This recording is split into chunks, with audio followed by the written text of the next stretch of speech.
مساء الخير حبايبي، شلونكم؟ ان شاء الله تكونون بخير. طبقنا لليوم كلش مميز وهو القلية المصلاوية. خلونا نبلش بالطريقة. نحمي طاوة على النار ونحط عليها دهن حيواني او لية.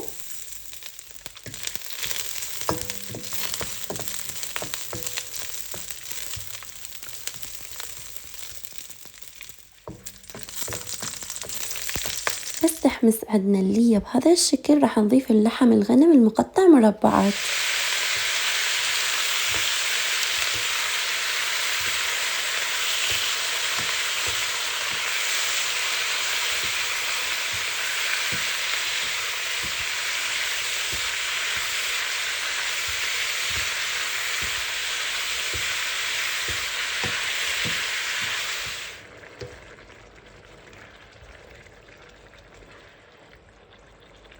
بعد ما يحمس عندنا اللحم ويذب السوائل مالته ويرجع يمتصها، راح نضيف عليه البصل الصغير بهذا الشكل. يفضل انه يكون البصل بهذا الحجم.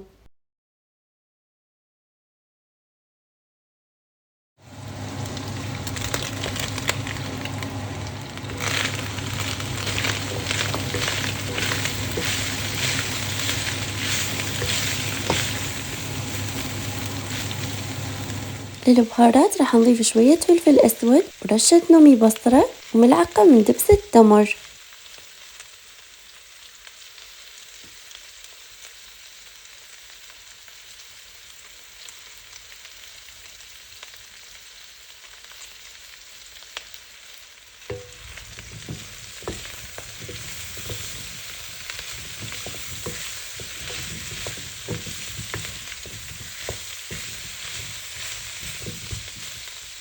وما ننسى الملح. بس يحمسون بهذا الشكل راح نضيف عليهم المي المغلي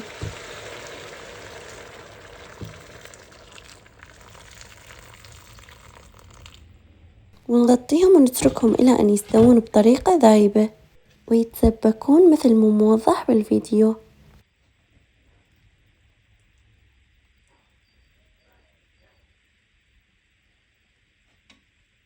ويقولون إنه القلية المصلاوية تاريخها يرجع لمدينة الموصل من مئات السنين، وأهل الموصل كانوا يجهزوها بالولائم والأعياد لأنها سريعة التحضير وبنفس الوقت غنية بالنكهات. تقاليدها انتقلت من جيل لجيل وبقت رمز للمطبخ الموصلي حتى هذا اليوم. للتقديم نقدر ناكلهم ويا الخبز العراقي الحار أو نقدمهم ويا نوع من أنواع المقبلات مثل ما أني سويت وضفتهم على الحمص بطحينة.